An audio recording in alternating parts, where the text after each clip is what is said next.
My name is Anna Bilsky. I'm interviewing Mrs. Beatrice Hock on November the 17th, 2000. Hello, Mrs. Hock. Hello, Anna. How are you? Fine, dear. I have a few questions to ask you, so we'll begin. First of all, as a native Montrealer, you came to Ottawa in 1951 as a bride. Did you know anyone here at that time, and how did you meet people? Well, I knew very few people here at that time, and actually, it took a long time for me to really gain friends. It can't be done overnight. No, sure. And the best thing for me was joining organizations at the National Council of Jewish Women, Hadassah, and at our synagogue, Good of Israel. This is where I met many people who became my friends later on. Oh, that's lovely. What were your first impressions of the Jewish community at that time? I found them friendly, Mm-hmm. and I look forward to making friends. But as I just said, this takes time, and I felt that they were a wonderful community as I got to know them better, and I certainly was very lucky to have made as many friends as I have. Thank you. One of the things that you are credited with starting is the Newcomers Tea. And I believe it started in 1956, the Newcomers Tea? Yes. Can you tell me how the idea started? Yes, I'll be glad to. The history of the reception committee for newcomers to the Ottawa Jewish community dates back to a phone call in 1956 that I made to a stranger. She was an Israeli, a young bride who had come to live in Ottawa with her husband, a Hebrew teacher. She knew absolutely no one and waited all day for her husband's return. Someone in Montreal wrote me about her and enclosed her address. I called her and asked her to come to tea. And I also invited 3 other young girls about her age, and it was just a simple, ordinary get-together, but history was made that afternoon. This shy Israeli girl, who had been starved for friends, suddenly came to life. She chatted away as if she never wanted the afternoon to end. This newcomer floated home on a happy cloud. She called me the next day and thanked me again and again. She said she never felt alone after that because these girls followed through and invited her to their club meetings and to their homes. Naturally, this left its mark on me. I began to wonder that if this small effort could mean so much to a newcomer, surely there must be a great need here to be filled. I discussed the idea with a few of my friends, and they were eager to work out a plan to make newcomers feel welcome to Ottawa. The original 7 members of the reception committee were Yetta Pearl, Sonia Kizel, Retta Cohn, Ida Lithwick, Molly Sherman, Anita Shore, and myself. Our ages ranged from the young married to the matron. My first step was a visit to the community center and a discussion with High Hochberg and High Rule. They were delighted with the idea of our group providing a service for newcomers to the Jewish community, and they promised to cooperate and to support us by giving us lists of names and also give us their blessings.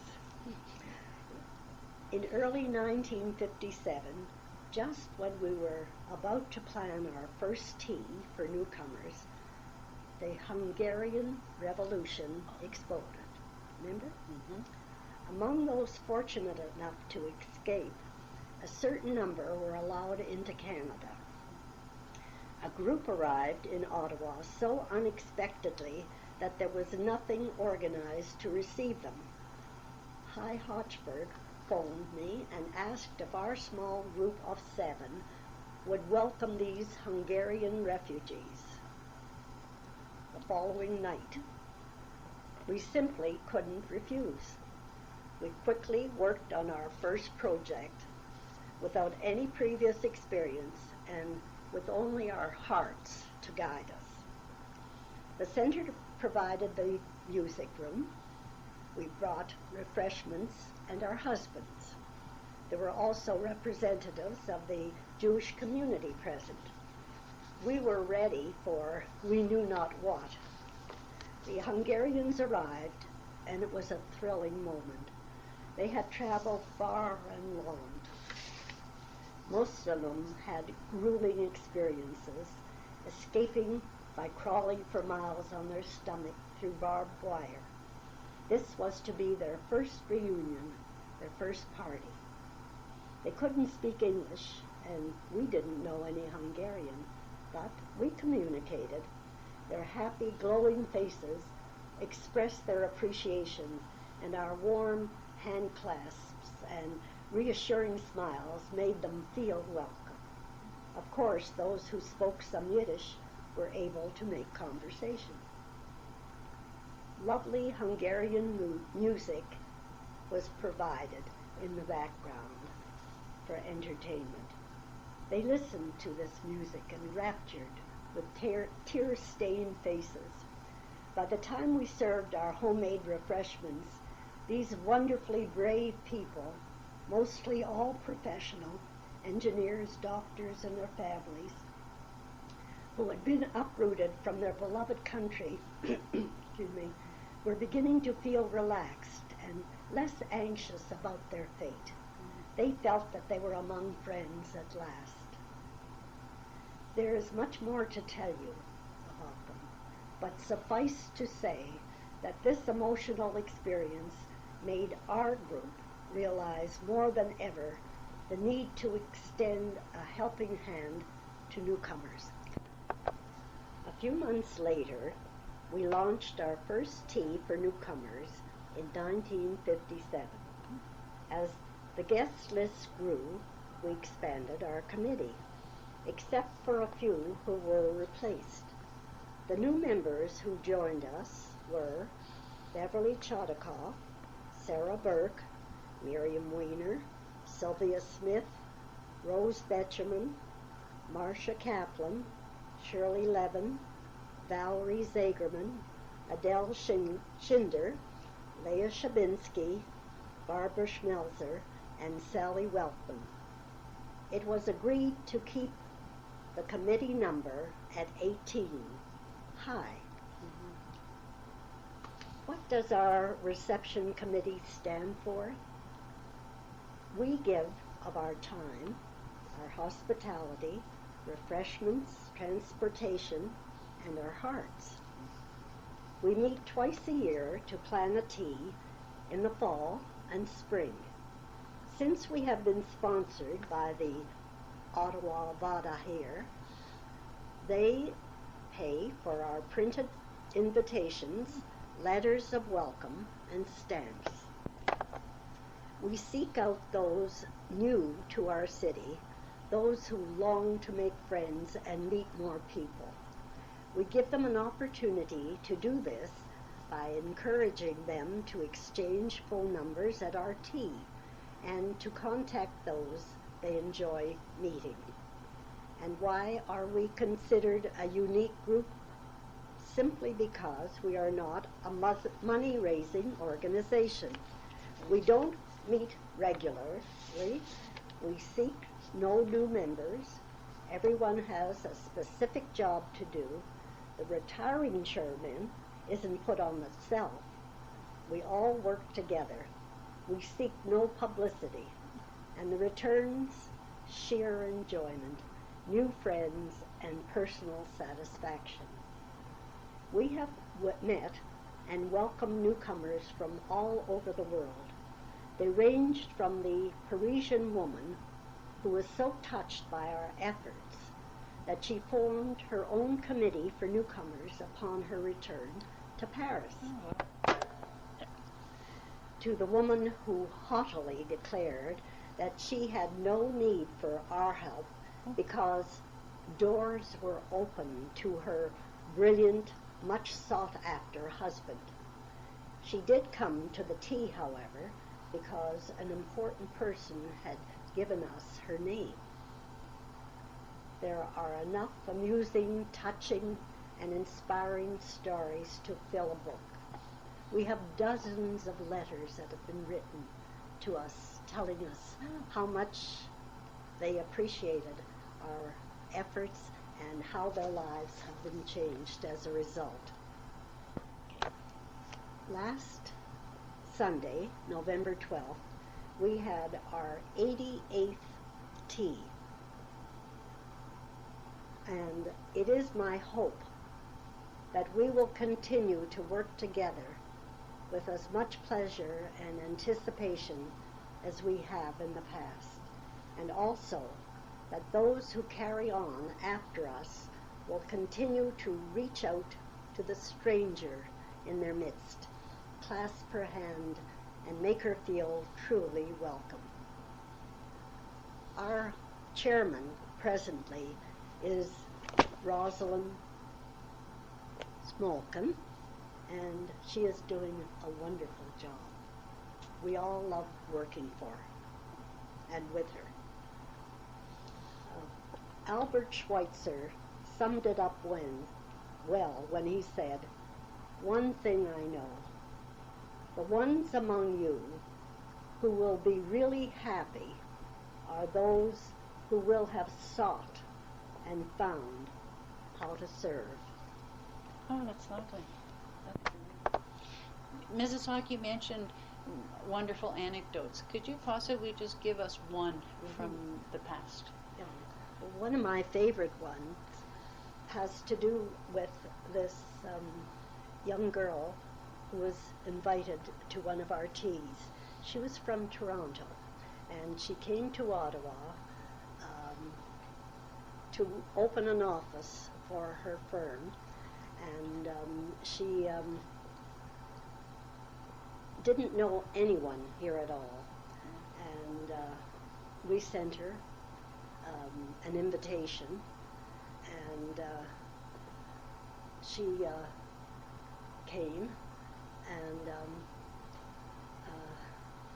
she was very surprised to meet other single girls there. She didn't think there would be any, and she was so thrilled. There were 5 or 6 other single girls, and they exchanged telephone numbers, and it was great. And at the end of the tea, she came over to me, and she said, "Mrs. Hock, thank you so much for inviting me."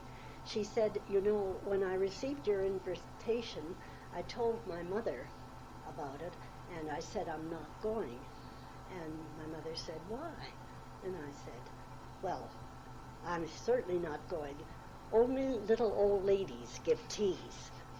And my mother said, "Now, don't say that. I want you to promise me that you'll go to this tea. Don't forget that little old ladies have sons and grandsons and other members of the family, and you never know who you will meet through these little old ladies." Anyway, she said I didn't want to come, but I promised my mother I'd come. And I'm so glad I came, she said, because I've met 5 girls here and we exchanged numbers. We're going to get in touch with each other, and I'm so happy. And as she was talking to me with such enthusiasm and animation, I thought, what a lovely girl she is. And she was thanking me so strongly, and I said to her, "Would you like a date?" And she said, "Oh no," she says, "not at all. I'm satisfied with girlfriends," she said. And I said, "Well, just give me your phone number. And I don't know of anybody, but if I think of somebody, I'll be glad to give them your number. So I took her number, and the following day, this friend of mine, Libby Gluby, phoned me and said, "How was the tea?" And I said, "Oh, it was wonderful. We had such a great turnout, and everybody seemed so enthusiastic." And she said, "Were there any single girls?" And I said, "Yes, as a matter of fact, there were some." And she said, "Anyone special?" And I said, "Yes, as a matter of fact, there was somebody special that I chatted with." And she says, "Well, I don't know whether my son will call her," she said, "but he's just come back from Toronto, and he's been living there for some years, and most of his friends have left, and I'd like him to meet somebody." And she says, I'll give it to him, but I'm not saying if he's going to call." And that was that. And he didn't call her. A month went by, and this son, Malcolm Gluby, was invited to a dance, a large affair by his firm where he was working, and he was told to bring somebody, and he didn't know who to bring. And he thought of this card number he had written down on the card, and he looked in his drawer, and there it was, and he called her, and she went with him to the dance, and he liked her, and he took her out a few more times, and then I got a phone call from my friend Libby, and she said, "Bea, I can't believe it," she says. "Malcolm phoned and said he's bringing somebody over for dinner on Friday night. Is that all right?" he said. And she said, "Of course." But she said he's never brought any young lady home. And he brought her, and of course they liked her very much, just as I had in the first part. And they courted after that, and 6 months later, I attended their wedding in Toronto. That's wonderful. And I'm very happy to report that they're a wonderfully happily married couple. And they have 2 children, a son and a daughter. And just a few weeks ago, they have become grandparents. Oh, wow. First grandson, and they're so thrilled about it. And this is the newcomer. What a wonderful who 34 story. years ago came to a tea for little old ladies, and she's very happy that she took her mother's advice and came. That's and this is wonderful. just one of the thrilling experiences that we have as a result of this Newcomers Tea that is held. And I'll save the others for another time. Oh, thank you. That's a wonderful story, and it makes it all worthwhile. Mm-hmm. Now I know why that is a continuing success. Yes. Because a history like that, how can it not be? Mm-hmm. Is there anything else that you'd like to add at the moment? Well, You I can want to think of something else we haven't touched thank on? you, Anna, for interviewing me. Oh, And thank I you. must say, it's been a pleasure because you're such a good listener. You have all the assets for an interview, and I was very pleased to be able to chat with you this afternoon and tell you this story that's so close to my heart, and I'm very happy to share it with you. Well, thank you very much.